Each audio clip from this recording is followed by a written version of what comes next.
अस्सलाम वालेकुम। सेल्स के जो हमारा सेक्शन है उसको आगे कंटिन्यू करते हुए हम मजीद जो इसके आगे के कंपोनेंट्स हैं उसको कवर अप करेंगे। तो इनवॉइसेस तक का जो हमारा एक पार्ट है वो हमने उसको कंप्लीट किया था लास्ट ट्यूटोरियल्स तक। तो आगे जो हमारे पास रिटर्न इनवॉइसेस के जो दो वर्जन हैं इसमें भी नॉन टैक्स और विद टैक्स, तो उसको कवर अप करेंगे, उसकी इम्प्लीमेंटेशन देखेंगे, फंक्शनैलिटी किस तरह से वर्क कर रही है उसकी वो देख लेंगे। तो बहुत कोई हार्ड एंड फास्ट मेथड इसका भी नहीं है। सिमिलर से फॉर्म्स है हमारे पास, तो उससे हमें फॉर्म्स का तो आइडिया अब तक अगर ट्यूटोरियल्स आप फॉलो कर रहे हैं तो फॉर्म्स का और रिकॉर्ड्स की जो लिस्ट हमारे पास आ रही है उसका तो आपको आइडिया हो ही रहा होगा कि रिकॉर्ड्स हमारे पास लिस्ट में हो रही हैं, उसमें हमारे पास सारे क्रिएट अपडेट डिलीट के ऑप्शंस हैं, ऐड का ऑप्शन है, फॉर्म भी काफ़ी सिमिलर से ही है, बस कुछ फील्ड्स का डिफरेंस है। तो इसमें भी हम इसको इस तरह देख लेंगे कि cell return invoice non tax हम सबसे पहले देखेंगे। तो उसमें हम एक new cell return invoice create करेंगे। तो आपको इसमें व्यू होगा कि काफ़ी सिमिलर सा ही फॉर्म है जैसा हम पहले भी फिल आउट करते हुए आ रहे थे।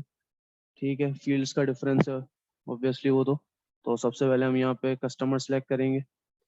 ठीक है, इसके बाद यहाँ पे हमारे पास ऑप्शन है सेल रिटर्न का इंक्रीज इन्वेंट्री। ठीक है, वो हमने यहाँ पे सिलेक्ट किया हुआ है कि जब आप सेल रिटर्न करेंगे तो नॉर्मल सा एक उसका मेथड है कि वो जो भी आप कस्टमर ने आपसे चीज़ परचेज की होगी वो आपको रिटर्न करेगा, तो आपके इन्वेंट्री में वो चीज़ इंक्रीज हो जाएगी।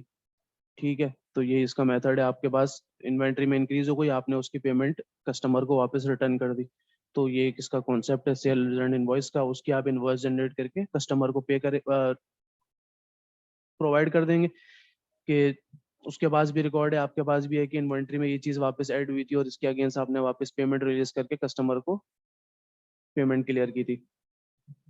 ठीक है, जब आपने सेल रिटर्न किया इंक्रीज इन्वेंट्री तो आप उसको सिलेक्ट कर लेंगे कि कहाँ पे आपने उस इन्वेंट्री को ऐड किया।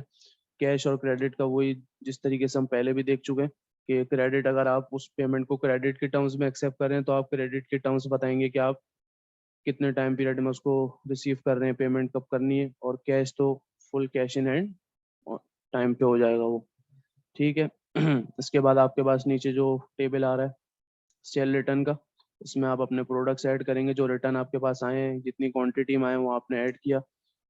ठीक है, ये एक प्रोडक्ट आपका रिटर्न हुआ 23, इसकी नेट अमाउंट हो गई, तो आपने कस्टमर को नेट अमाउंट कितनी पे की 23, ये पे कर दी, ये आपके पास सेव हो गया रिकॉर्ड में, आपके पास एंटर हो गई कि ये चीज़ बैलेंस जीरो हो गई। ठीक है, इसी तरीके से एक सिंपल सा फॉर्म था, इसको फिल आउट करना था।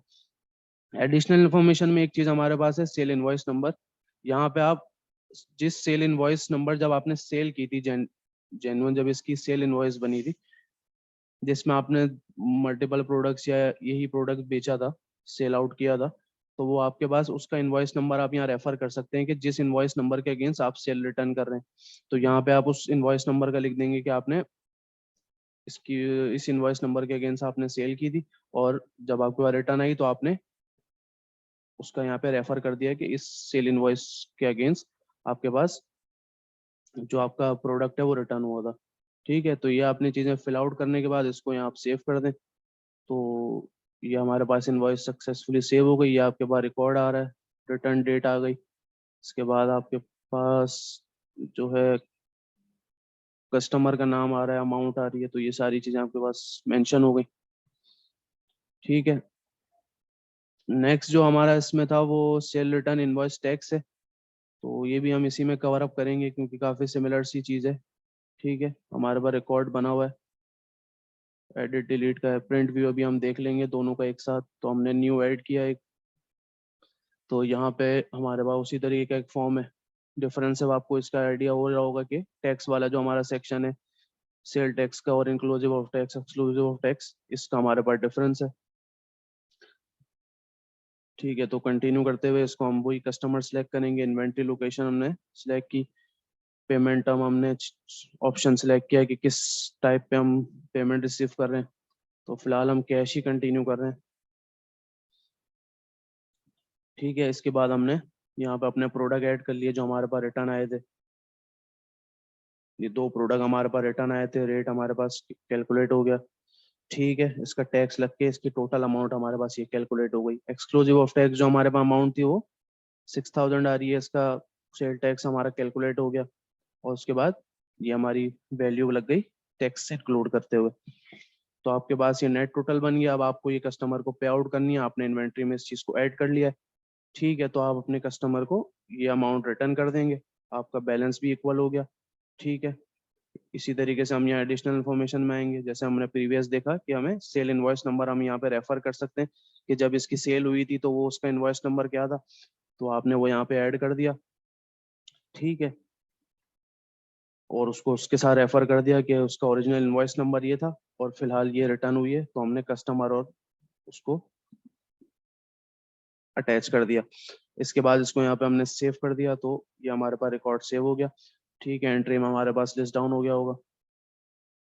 तो इस तरीके से इसके प्रोसेस थे दोनों, cell return invoice non tax and tax, ठीक है। फॉर्म्स काफी सिमिलर हैं, बस जिस तरह हमने इनवॉइसेस में देखा था कि हमारे पास टैक्स और नॉन टैक्स का डिफरेंस था, इसमें भी वही है।